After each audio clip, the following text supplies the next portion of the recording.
Jean-Guy Lefloc, vous êtes président d'Armor Luxe qui vient de fêter ses 70 ans. Pouvez-vous nous présenter l'entreprise?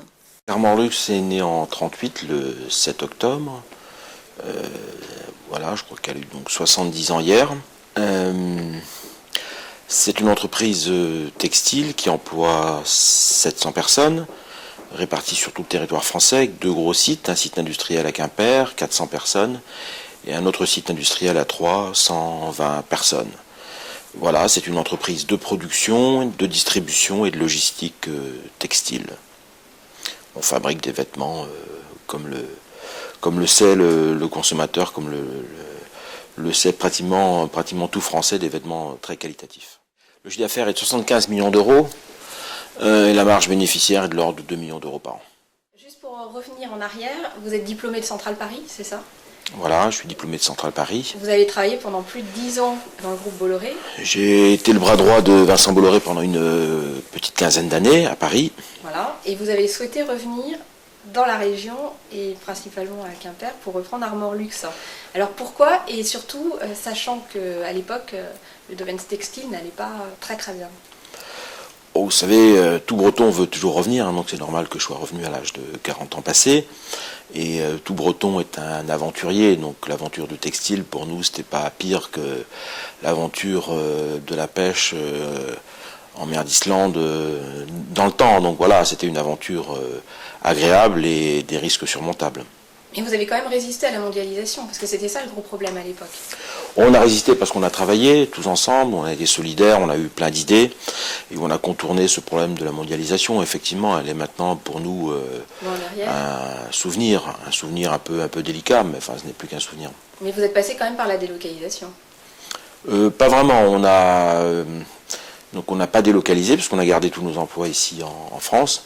On a simplement fait exploser notre chiffre d'affaires et une partie de ce chiffre d'affaires on l'a fait produire dans d'autres pays et souvent des pays très proches où on vérifie que les conditions de travail des travailleurs locaux sont convenables et conformes aux textes de l'OIT, conformes aux droits sociaux locaux. On est très à cheval là-dessus. D'accord, donc une certaine éthique. Je dirais même une éthique certaine. Vous avez beaucoup travaillé sur la marque et même choisi d'accentuer en fait, je dirais, le côté breton. On a toujours voulu inscrire la marque dans sa bretonitude. On a pensé que cette marque était une marque pleine de valeurs bretonnes et les valeurs bretonnes sont belles. Et voilà, donc on a à chaque opération de sponsoring vérifié que la Bretagne était présente. Donc on est partenaire des des rassemblements de Vieux Grément, Brest, Douarnenez. Rouen, on est partenaire des festivals de musique locaux, en particulier Crozon, l'Interceltique. On est partenaire de beaucoup d'artistes bretons. On est partenaire d'une équipe de vélo qui s'appelle Bretagne Armor Luxe. Je pourrais vous en citer comme ça des dizaines. En tout cas, on est très breton, effectivement. D'accord. Pour vous, c'est un gage de qualité ou pas? C'est un gage d'affirmation que les valeurs bretonnes sont respectées par la marque. La Bretagne dispose d'une image de sérieux, de travail, de qualité, d'opiniâtreté. Voilà. Et nous, on aime bien emprunter ces valeurs à la Bretagne. Donc vous la cultivez, un peu comme Vincent Bolloré le fait également. Voilà, écoutez, on est plusieurs à le faire. Je pense qu'il y a beaucoup de chefs d'entreprise bretons qui s'accrochent à la Bretagne parce que cette Bretagne est pleine de valeurs positives. Pour revenir maintenant sur les nouveaux contrats que vous venez de signer, en fait, vous avez signé avec la Poste déjà, donc ça remonte un petit peu. La Poste, il y a 3 ans, tout à fait. Voilà, la SNCF, l'aéroport de Paris. Oui. Et maintenant la police. Voilà, nous venons de signer le contrat d'habillement des 110 000 policiers en tenue français. C'est un contrat de 4 ans qui pèse 25 millions d'euros par an et c'est un beau contrat, on est fiers de l'avoir signé. Donc en matière d'emploi, maintenant ce contrat va nous faire créer à peu près 20-30 emplois ici à Quimper. Comment vous avez remporté ces contrats en particulier? Il y avait 9 concurrents mondiaux sur cette affaire c'était un très gros appel d'offres. On l'a remporté tout simplement parce qu'on était meilleur que les autres. Il n'y a pas de cadeau de préséance. Ce sont des appels d'offres régis par des marchés publics. Donc si on l'a obtenu, c'est que notre dossier était meilleur que les autres, tout simplement. Et aussi parce que vous travaillez le coton en bio, non? Ça rentre en ligne de compte, ça faisait partie des cahiers des charges? Voilà, le cahier des charges stipulait qu'une partie significative des vêtements devait être fabriquée à partir de coton bio. Et nous pratiquons le coton bio depuis des années, donc peut-être effectivement que nous avions quelques longueurs d'avance sur nos confrères.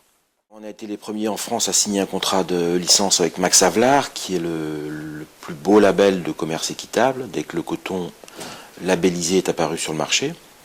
Ce coton équitable est aujourd'hui très largement commercialisé en France et nous représentons, nous, sur le marché français, 25% des ventes. Donc on est devenu le premier acteur en termes de vente de coton équitable sur le territoire national.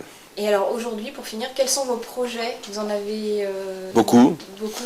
On a beaucoup de projets, on va essayer de continuer de se développer dans les vêtements d'image. On a encore beaucoup de contrats à l'étude, beaucoup d'appels d'offres attendent que je rejoigne mon bureau pour que je les rédige. Donc on a encore beaucoup de projets. Et on a aussi pour nos marques, Armor Luxe, Terre et Mer, Bermude, Guide Bérac, on a aussi de très belles perspectives de développement. On va essayer d'ouvrir encore quelques beaux points de vente comme celui dont on dispose ici à Quimper, un beau point de vente qui fait maintenant 1700 mètres carrés de vente et qui est superbe. Le consommateur et la consommatrice s'y trouvent très bien. Et voilà, on va refaire la même chose sur tout le territoire français. Est-ce que le fait d'avoir remporté des marchés publics, cela vous rend plus serein par rapport à la crise actuelle ? Le fait d'avoir la signature de l'État, c'est sûr, l'État c'est notre client, d'avoir la signature de l'État comme client, c'est sûr que c'est rassurant dans la conjoncture économique qu'on traverse et voilà, et ça donne à l'entreprise des perspectives de pérennité qui sont très longues et ça nous rassure complètement. Et vous craignez la crise actuelle ou pas? Écoutez, nos ventes dans nos propres boutiques n'ont jamais été aussi élevées que depuis début septembre. Voilà, donc pour nous, on le savait déjà. Pour nous, on a confirmation qu'Armor Luxe, c'est un peu comme le sucre, c'est une valeur refuge. Voilà, où le consommateur vient se réfugier quand tout partout ailleurs, des signaux de peur le font douter.